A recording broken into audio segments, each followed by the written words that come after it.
This is The Litter Box, a Detroit Lions podcast with your hosts, Chet West and Bill Patterson. Lions Litter Box fans, it is Get Healthy Week for our Detroit Lions against the New York Giants at home in what should be a Get Healthy game. We'll see what happens. We did get some very perplexing injury news for our Lions this past week, or maybe some added information on a certain Mr. Laporta. Bill, what do you have for us? Chet, news on the injury front, and a lot of it, and none of it's good. Sam Laporta had to have back surgery.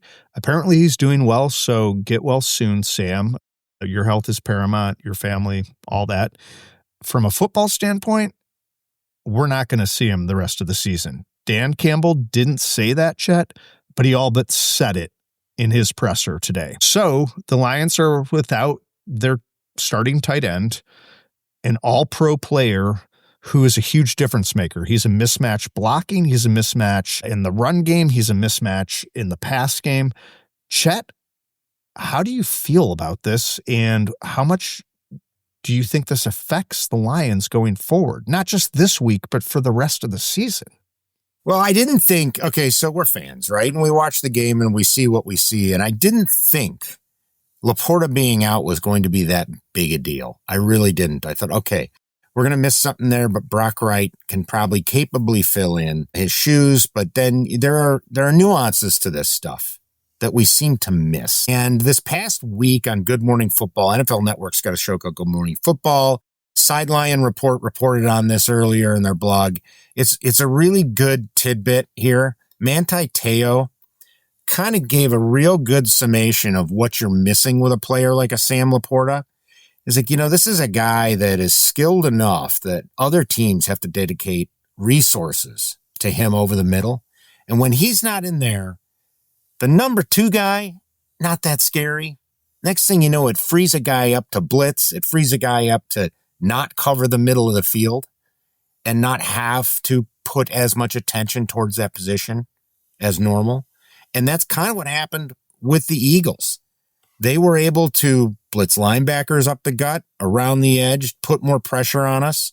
So that's like one guy taking that little bit of pressure off. Maybe it's a half second off of Goff's delivery time. Maybe it's 3/4 of a second Goff doesn't get to throw a ball.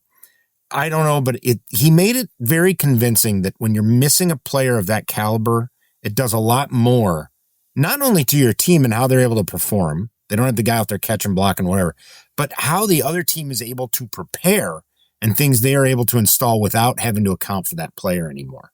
So it was an interesting look from a former player, stuff that, fans, you and I, we can't tap into that as well, right? Yes.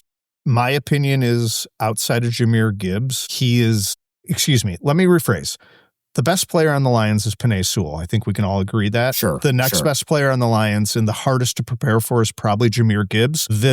After that, the next best player that is hardest to prepare for would be Sam Laporta.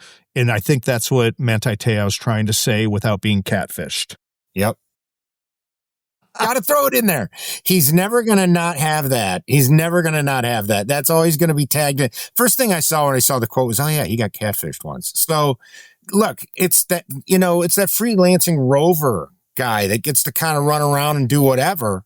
He's free now. He can do whatever. He doesn't have to cover Laporta anymore. It's usually, it's like a linebacker that's out there covering the tight end.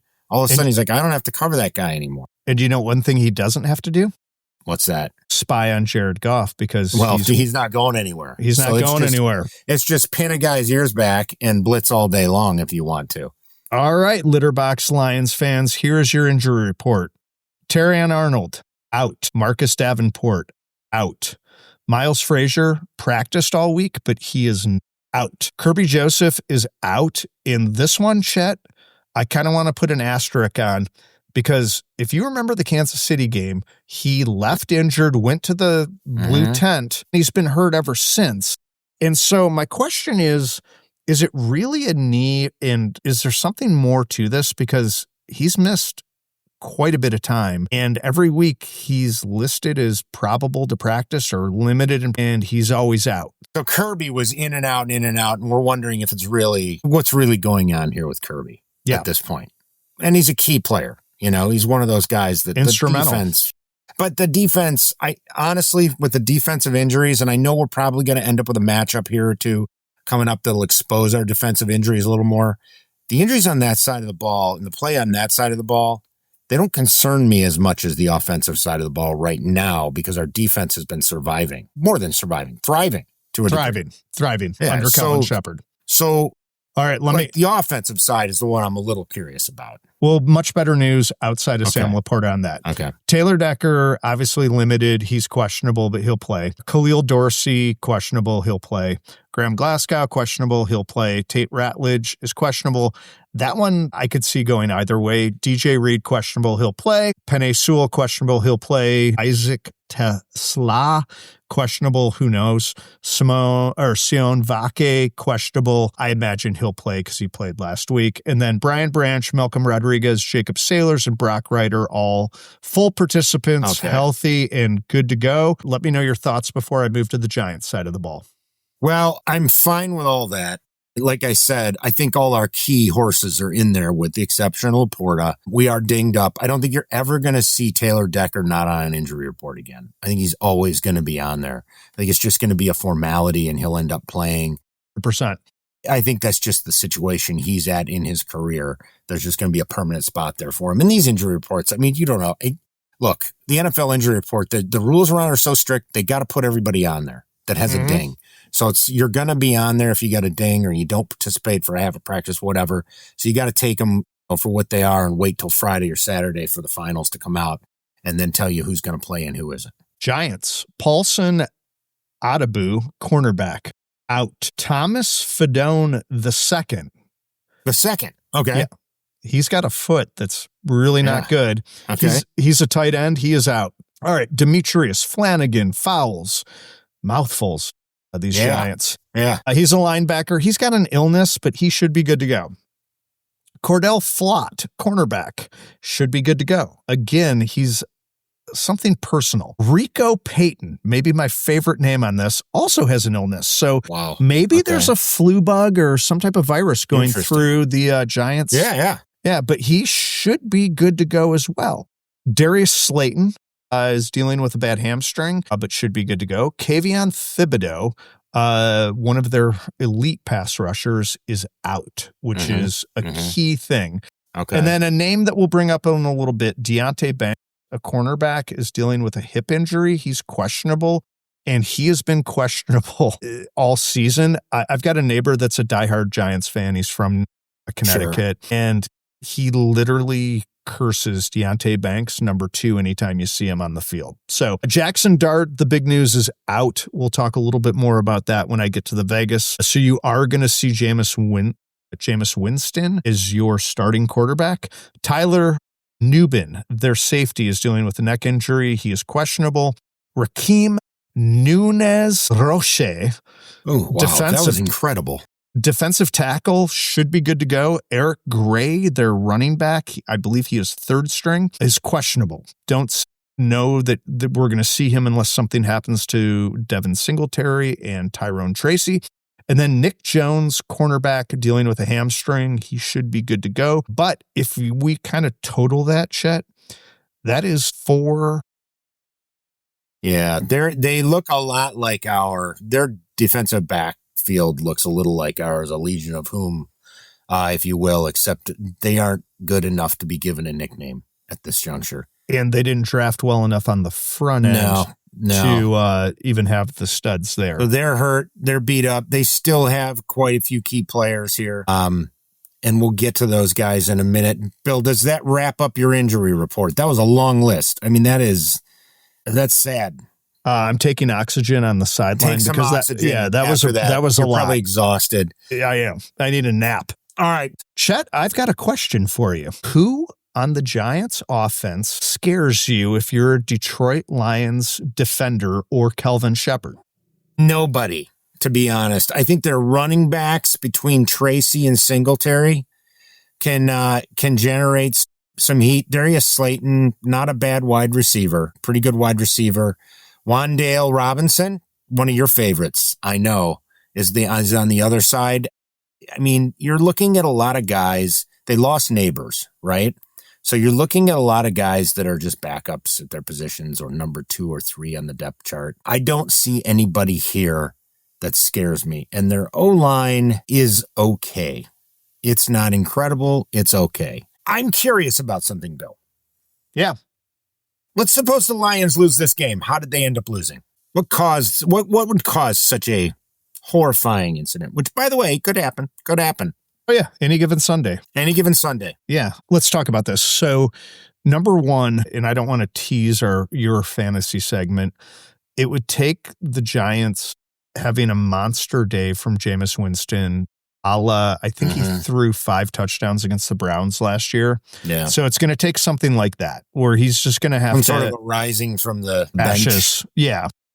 And the aforementioned Singletary Tracy duo would just be able to gash the Lions. The Giants offensive line just pushes the Lions defensive line around. And then the turnover battle, the Giants don't have any, or they have 1, and Jared Goff and company have 5 or more. That I would like to tell you that this isn't going to happen, but the beautiful thing about the NFL and where baseball is missing the boat is parity. And any given Sunday or Thursday night, when a 5-5 Houston Texans team takes on a Buffalo Bills team that seems like a bunch of world beaters, and this seems like a footnote to the season, all of a sudden becomes one of the bigger upsets in the season so far. I mean, you saw the Texans take down the Bills last night in a pretty messy game on Thursday Night Football. And Thursday Night Football is kind of like the Bermuda Triangle. You don't really know what you're going to get on Thursday Night Football, but that's the NFL for you. So I go into every single game. I don't care if we're playing the Browns. I don't care if we're playing the Titans. I go into every game thinking we can lose this. It's possible. And you just came up with some scenarios, and I think a few may be far-fetched, hopefully. But you never know what'll happen on any given Sunday. What do you think it would take?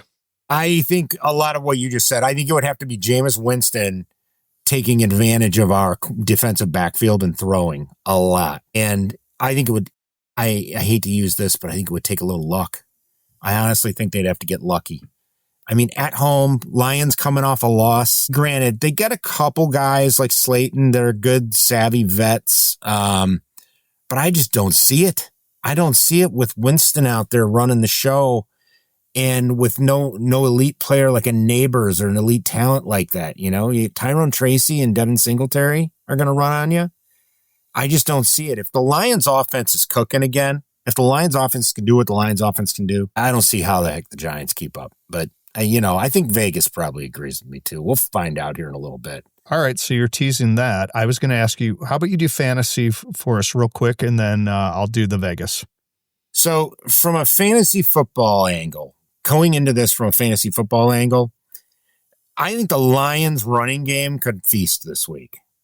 And I think Gibbs and Monty could probably go off. Could not agree with you more. And the only way I'll be upset with this game outside of a loss is if Monty doesn't get 12 plus carries. You want carries for Monty. Touches. Well, I do feel like Monty is the clock eater guy, right? Like they bring him in when they want to ground and pound. And at least I think he's best in that scenario. I have not been shy about saying I don't like Gibbs up the middle as much as I would like Monty up the middle.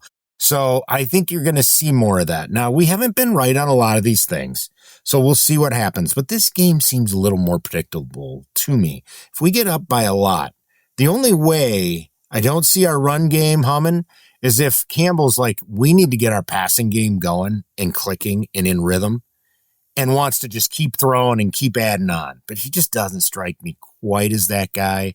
I could see more balance. So, yeah, I think I think Amon-Ra probably gets his 100 yards this game, have a little bit of a get-right game. Jameson Williams.